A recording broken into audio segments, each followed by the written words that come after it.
Bonsoir à tous, bienvenue dans votre émission La Réunion Lula. On va, comme il y a quelques jours, recevoir un jeune magicien prometteur, c'est dans Cosmo Réunionnais.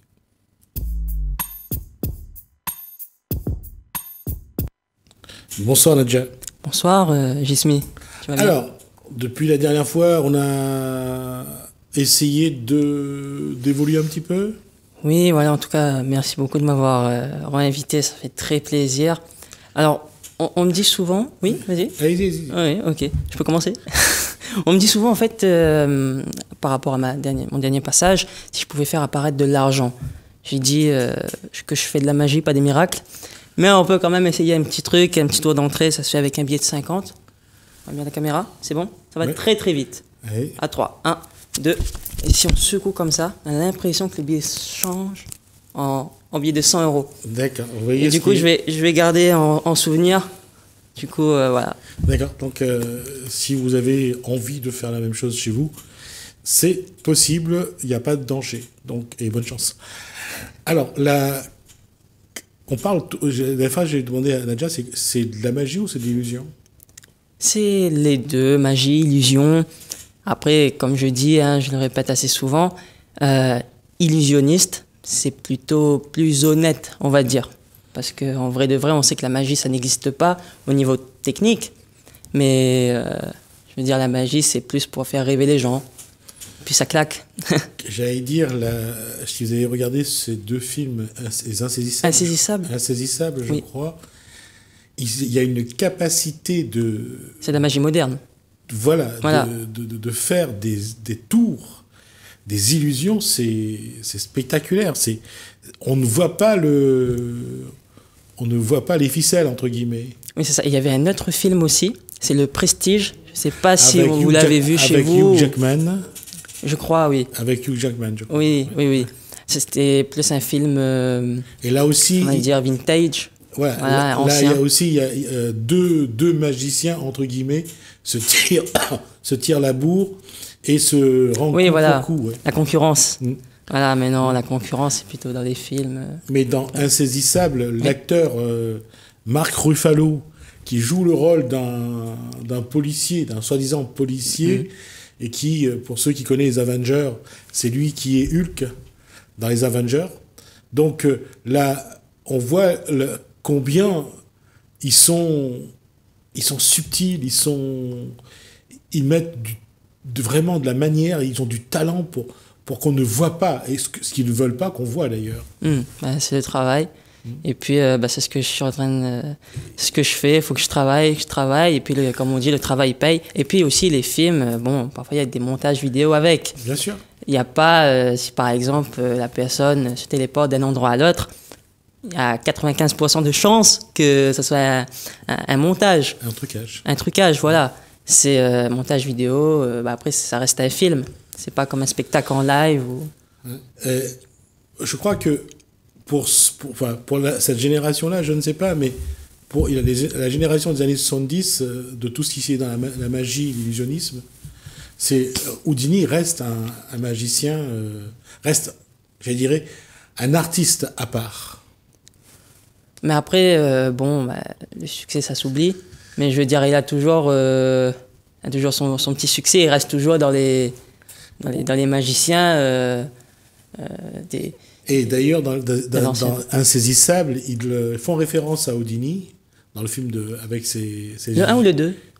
Je sais plus, je crois que c'est le 2. Et je crois qu'il y a cette illusion-là. Et c'est vrai que Houdini, quand il fait disparaître un éléphant sur un podium devant les spectateurs, ça reste un événement... Mais ça marque. Hein. Ça marque. C'est sûr à 100%. Surtout pour l'époque. Ah ben ça, parce qu'on n'avait jamais vu de magie à l'époque. Ouais. C'était la première fois. C'était voilà, le tout premier public.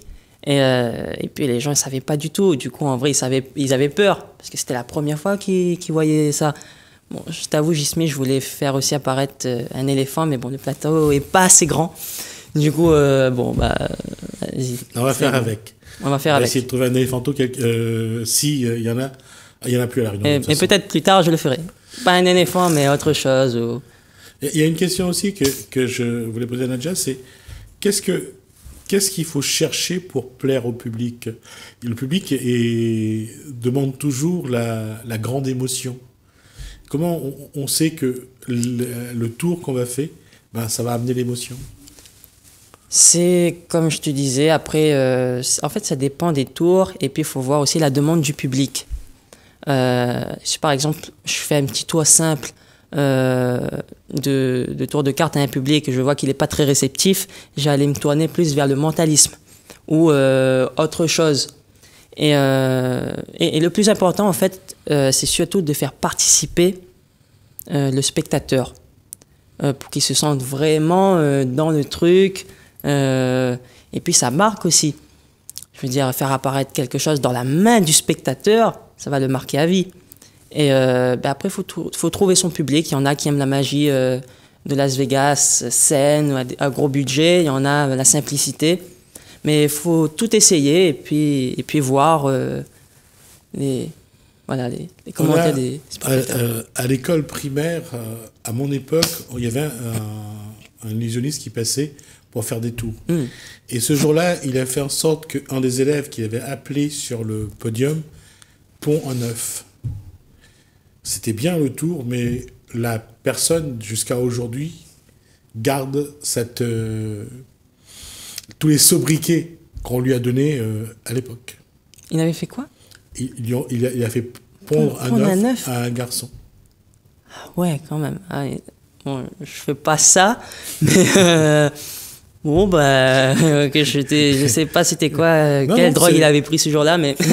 Non, mais il a vraiment fait en sorte que les gens croient que le garçon a pondu un œuf. D'accord, et tout le monde a gardé... c'est une histoire vraie?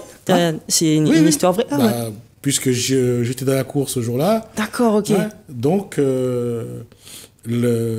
j'oublierai jamais cette image où le gamin est penché et que l'œuf va sortir par derrière. Eh ben. Donc ça prouve aussi que, voilà, ça marque, effectivement, comme disait Nadia tout à l'heure, lorsque ça apparaît, et jusqu'à après là, c'était plus un truc de rire aussi. Oui, ça a fait rire tout le monde. Et il a gardé tous les sobriquets que les gens lui ont attribués à l'issue de ce tour. Pour ça, je disais que parfois, il y a des souvenirs que peut-être qu'on n'a pas envie de garder non plus. Et pour Nadia qui arrive aujourd'hui sur un terrain qui est aujourd'hui quand même un terrain très fort. Il y a des unionistes qui sont vraiment, quand on regarde à la télé, il y a certains qui sont vraiment remarquables. Comment grandir dans cette voie-là et comment se faire un nom? C'est bon, avec le temps et le travail. Après, je veux dire, j'ai un long parcours encore un long chemin à faire et c'est compliqué aussi de se faire connaître, surtout à La Réunion, faut le dire. Et surtout qu'il y a plein de magiciens qui ont de très gros niveaux. C'est compliqué aussi de les... concurrencer. Voilà. Je dirais pas vraiment ça, mais plus faut être à la hauteur, quoi. Et pour pouvoir s'imposer. Voilà, c'est ça. Quand on parle d'entraînement, de répétition, combien d'heures? Moi, pour ma part, c'est tous les jours. Je compte pas les heures. Parce que quand on aime ce qu'on fait, on compte pas les heures. Je veux dire, quand on aime vraiment, on se lève avec... Moi, je me lève avec un jeu de cartes à la main. Je dors avec un jeu de cartes à la main. Et je veux dire, quand je m'ennuie, je prends mon jeu de cartes, je manipule, je joue un peu avec. Voilà. Et puis ça dépend des autres tours. Hein.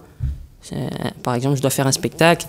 Il y a un tour spécifique à faire. Ben là, je me mets à travailler. Mais pas seulement au tour.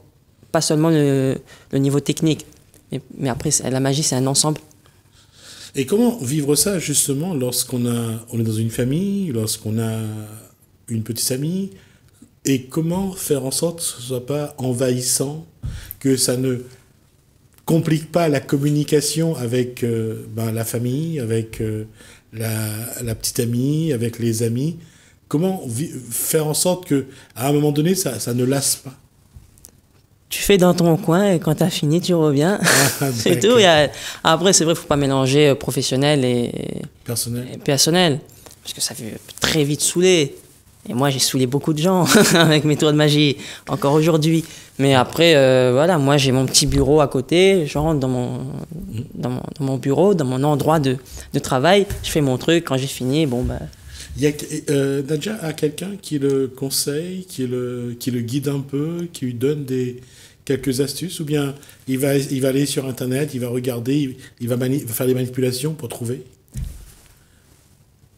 C'est tout ce que tu viens de dire. Ça veut dire les livres, Internet, mais après je regarde pas les tutos, je regarde plus les magiciens quand ils font, je regarde un peu comment ils ont fait, et puis j'essaye de refaire pareil, entre guillemets, avec mon secret à moi, ma technique, et puis parfois je crée des tours aussi, et ce qui me conseille aussi, c'est ma famille, c'est mes spectateurs, les téléspectateurs aussi, je vois les commentaires, je vois, ok...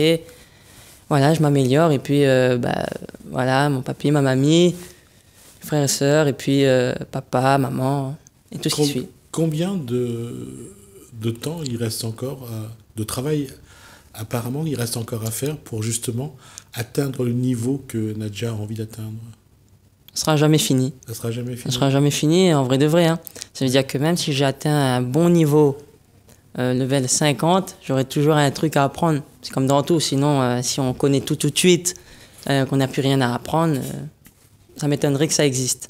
D'accord. On apprend toujours et il n'y a pas une crainte de la lassitude par rapport aux spectateurs ou à Non, moi? par rapport à cette passion-là. À un moment donné, est-ce qu'on ne va pas se lasser? Est-ce qu'on va pas... Après, je vais te dire la vérité, Jismi, je compte pas faire ça toute ma vie non plus. Parce que la vie est tellement courte que j'ai envie d'essayer d'autres choses aussi. D'accord. Je veux dire, voilà, c'est sûr qu'après, on regarde les plus grands, Michael Jackson, c'était une légende, aujourd'hui on l'a oublié. Du coup, le plus important, c'est de se faire plaisir. Et non, je compte pas faire ça toute ma vie, mais en tout cas, le maximum que je peux, jusqu'à temps que j'arrive à atteindre mon objectif. Et une fois cela terminé, je passerai à autre chose. D'accord. Il y a cette boîte sur le... Oui, on l'a vu depuis le début. Le plateau. J'ai oublié de le dire en plus. On le voit encore là. Voilà, petite boîte. Cette petite boîte, on va le montrer à la caméra. Vous allez prendre et le monter à la caméra ici. Okay. Je montre vraiment. Là, voilà. C'est bon. Je vais les petites boîtes. Ah. Ok. On ne citera pas la marque parce qu'il n'y en a pas dessus. Mais on laisse là à vue au... Voilà. D'accord. Il y a une dame qui va sortir de la boîte ou pas? Ça, c'est ce qu'on va découvrir dans quelques instants. D'accord, ok. En fait, je voulais te dire. Alors, Ismi, respire un bon coup.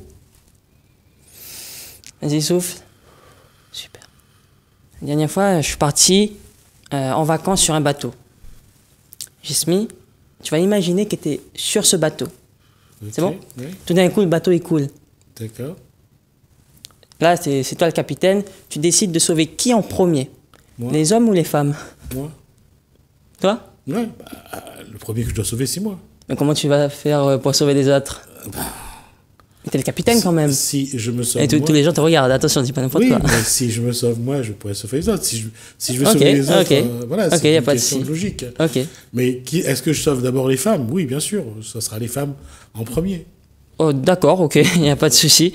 Moi, c'est ton choix. Ouais. Bon, du coup, tu te sauves toi en premier. Non, et les... je me préserve pour pouvoir sauver les autres. Ok, il n'y a pas de souci. C'est ce que je veux dire. Tu fais ce que tu veux, c'est ton bateau. Hein. Ouais. Ok, du coup, on sauve qui en premier? Les femmes. Ok. Les femmes seront représentées, si tu veux, Jismi, par des dames. Parce que dans un jeu de 52 cartes, on a 4 dames. Ouais. Ok. Tu vas imaginer que ici, j'ai les dames noires. Ici, les dames rouges. Oui. Fatigué. Non, j'avais pensé aux dames blanches. Non, rien à voir. C'est un autre délire. Non, j'ai pensé. Donc, ok. Du coup, ici les noirs, ici les rouges. Tu vas me pointer du doigt n'importe lequel. Les dames rouges. Ok, les rouges. Ok. Je prends mon briquet imaginaire, comme on est sur un plateau, je les brûle. Je te donne les 2 cartes noires. Tu les prends, une note dans l'autre main. Ok. Ça veut dire qu'ici tu as la dame. Toi de choisir. Pique, dame de carreau. La dame de carreau, c'est rouge. Ah, rouge, pardon. Alors, pique, très fatigué, là. Non, j'arrive pas à trouver. Donc, pique et... du coup, la deuxième carte, c'est... On a un trèfle et pique. Ouais, du coup, il n'y a pas vraiment le choix.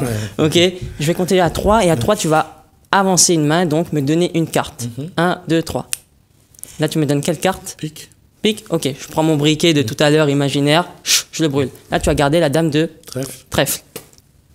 Jusqu'à là, il n'y a pas de magie. Mais je veux dire, tu peux prendre la carte imaginaire et la lancer dans la boîte. On dirait que tu as fait ça toute ta vie, Jismi. Ouais, merci. C'est incroyable. Et dans la boîte, si on regarde, je m'approche un peu, c'est bon? J'ouvre. On est en direct. On a pour des coups. C'est bon, on y va. Non, en fait, il n'y a pas une carte, mais il y a mon goûter, en fait, de tout à l'heure. En fait, c'est une orange. Il n'y a rien dans la boîte, hein. Il y a toujours, il n'y a rien. En fait, il y a une... Elle est bien fermée? Ah oui. Ok, c'est bon. En fait, t'as pas lancé dans la boîte, t'as lancé dans l'orange, en fait. L'orange, je la pose juste ici. J'ai apporté avec moi un petit couteau. Si je le trouve, voilà, super. Ok? On voit bien la caméra, je vais me lever.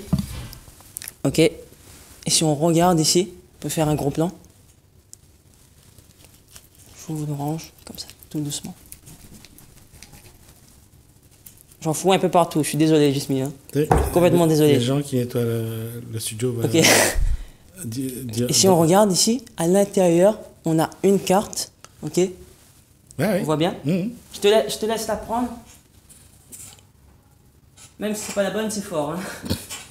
Et c'était dame de trèfle, c'est ça? Oui, c'est une dame de trèfle. Dame de trèfle. On peut montrer à la caméra, c'est bien la dame de trèfle. Et on peut t'applaudir, Jismi, parce que c'est toi qui as fait le tour, hein, franchement. Et ça sent l'orange maintenant. Ça sent l'orange, bah oui. Si ça sentait la banane, on se poserait des questions. Bravo pour le tour. Et qu'est-ce que j'allais dire? Préparer un tour comme ça demande beaucoup. Ça paraît rien, mais ça demande beaucoup. Rien que l'idée. Essaye de trouver une idée de tour. Hein? Moi, j'ai pris beaucoup de temps pour trouver l'idée. Mais après, c'est un challenge. C'est un challenge, et puis, bon, ben, voilà. Et là, justement, pour essayer vraiment de... Parce que le public est différent à chaque fois. Les gens autour de soi ont des exigences différentes, ont des goûts différents. Comment faire pour j'allais dire, vraiment pour que le public soit vraiment pris, captivé par la mise en place, comme là, par exemple, de prendre les cartes, de les envoyer là-dedans. Comment faire en sorte que le public soit vraiment attentif? Mais après, c'est vrai qu'il y en a qui sont pas vraiment attentifs, mais je veux dire, s'il accepte de voir un tour de magie, c'est pour regarder. Sinon, il aurait dit non. D'accord. Et puis oui, il faut voir les exigences. Ah, j'arrive pas à dire, c'est la fatigue aussi. C'est la fin de journée. Exigence. Voilà, c'est ça. Et des spectateurs, parce que, en fait, il faut essayer les tours et voir leur réaction. Si tu vois que là, il n'a pas accroché, ben, on va améliorer le tour ou voir changer le tour. Faut toujours essayer, tenter et risquer. Nadja connaît beaucoup de jeunes de son âge, ou un peu plus jeunes ou un peu plus âgés, qui a cette passion de l'illusion. Oui. Je connais beaucoup. Je connais un que j'ai vu au restaurant, au Bocage. David Gabriel, je le salue.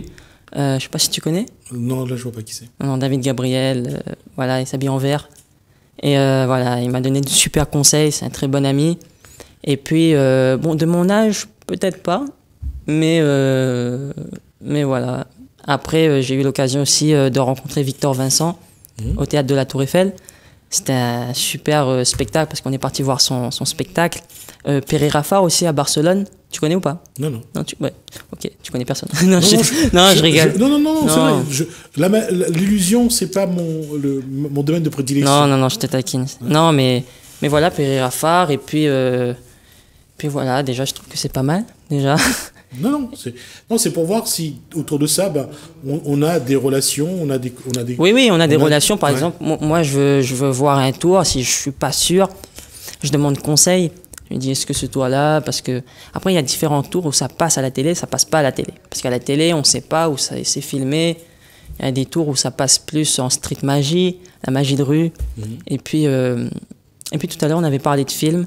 Je sais pas si on a le temps, hein, je vais expliquer rapidement.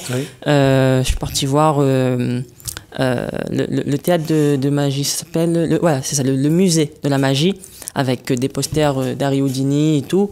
Et ils utilisaient la magie mécanique, si on peut dire ça, les automates. des trucs comme ça.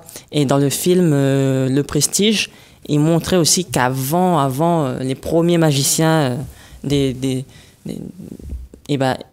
par exemple, pour faire apparaître des colombes, ils mettaient dans des cages, et puis ils faisaient apparaître, et pour faire disparaître, je suis désolé, on est à la télé, ils écrasaient la colombe.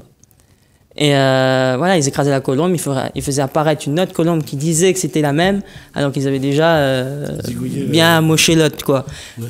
Je précise qu'aujourd'hui, ça a évolué. Heureusement que la magie a évolué. On a arrêté de faire ça. Maintenant, on en tue 2 colombes. Non, je rigole. Alors, on arrive à la fin de cet échange, Nadja. Est-ce qu'il y a une prestation, une présentation dans les jours, les semaines, les mois à venir? Ou pas encore de spectacle? Pas encore de spectacle, en tout cas professionnellement. Mais, parce que je m'entraîne toujours. Mais si vous voulez avoir plus d'actualité, n'hésitez pas à me suivre sur Instagram, c'est Nadja le magicien, collé, Nadja, ICIEN, ça se voit que c'est la fin de journée, très fatigué, et puis voilà, restez branchés, parce que je sors aussi plein d'autres vidéos sur ma page internet, voilà. Merci, merci pour ce moment de magie et d'illusion. J'espère que vous avez apprécié. Merci à vous de nous avoir suivis. Merci Alain, merci François. Je vous dis à bientôt.